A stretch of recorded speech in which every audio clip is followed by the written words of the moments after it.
lot of the movie is based off real-life experiences. The movie Crossroads was written by John Fusco. Before entering college, Fusco spent years as a traveling blues musician, playing in the South where so many blues legends often frequented. By the time he was in college, he himself said that he had a satchel full of stories from the road. He wrote some of Crossroads after a particular phone call from his girlfriend, who's now his wife. At the time, she was working in an assisted living home and called to tell Fusco about an elderly African-American man from the South they just admitted. He was supposedly one mean harmonica player. It was on this drive there to meet him that Fusco did the what if game. What if it turned out that he was a forgotten blues legend? What if he wanted to get back home and settle some unfinished business? What if he made a deal at the Crossroads? And that's how the script for Crossroads all started. Everyone knows about what Ry Cooder and Steve Vai brought musically to this film, but Arlen Roth is the unsung hero of this movie.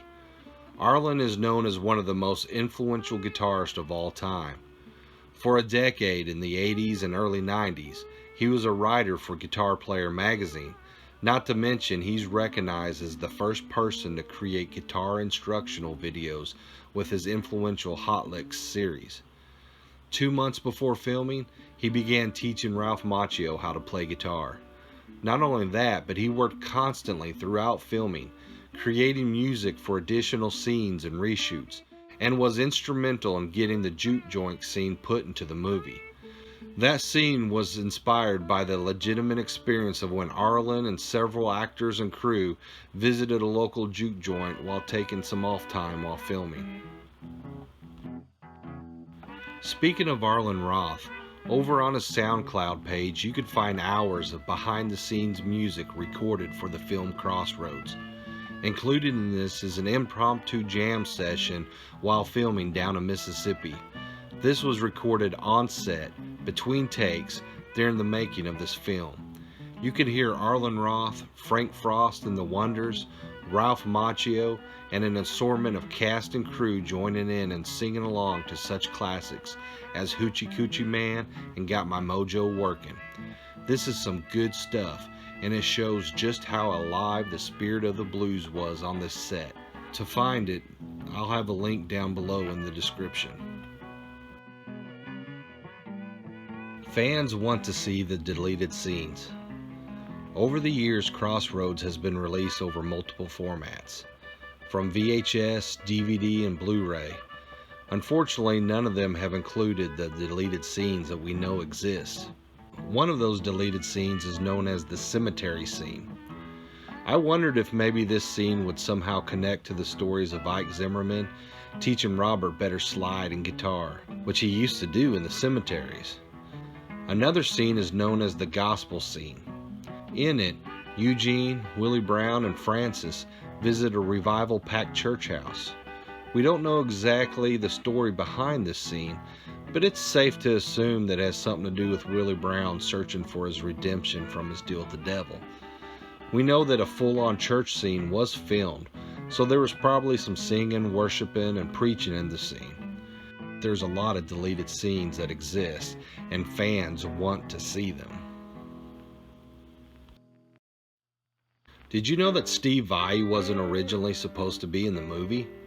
The original cutting heads scene was supposed to be quite different than what we actually got on screen.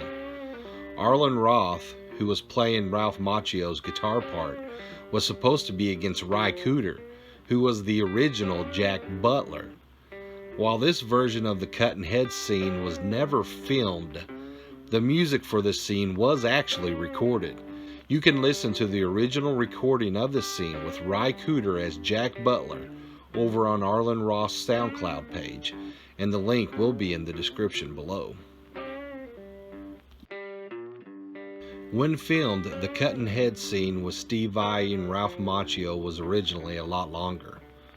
It was longer because in it, Lightning Boy wasn't the first person to cut heads with Jack Butler.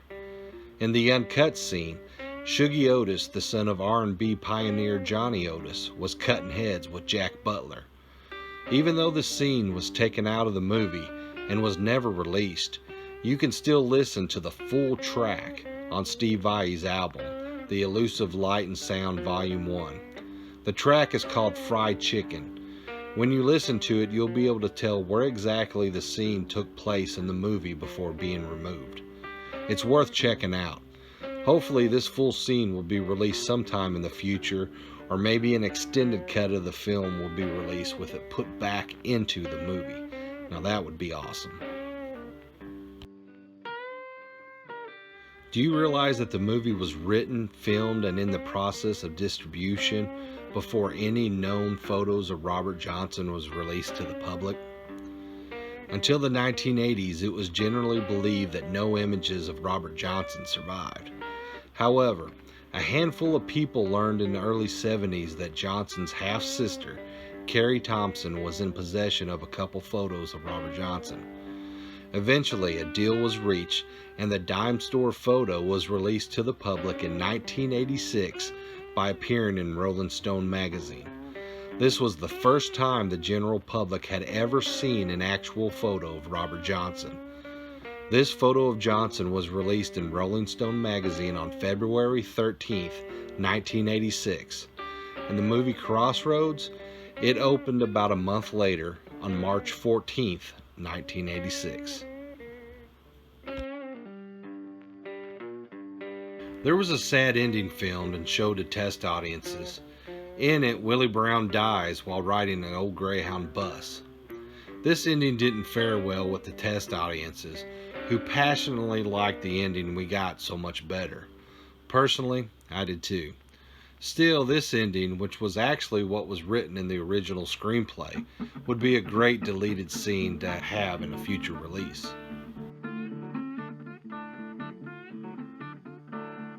A lot of people question why Ralph Macchio's character went away from the blues to play that big classical piece that beat Jack Butler.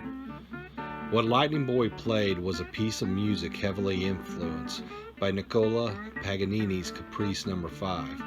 What's ironic about that is that Paganini was known as the devil's violinist. Supposedly he made a pact with the devil so that he could play the violin like no one else. Understand that story had supposedly taken place around 150 years before Robert Johnson ever went to the Crossroads. So in a way, it seems like Eugene beat the devil at his own game. He beat a guy who currently had to deal with the devil with the music of a guy who previously had to deal with the devil. That's definitely something to think about. The influence, the love, the respect, the appreciation of this movie has only grown over the years. From my perspective 20 years ago, no one I knew talked about this film. Now, there's all sorts of articles online about the movie. You could find replica guitars from the movie, t-shirts with quotes and characters from the movie. I can't count how many times I see people online say Muddy Waters invented electricity. As each decade goes by, the love for this movie grows, as does its influence on bringing new generations of people to the blues. That's the movie Crossroads.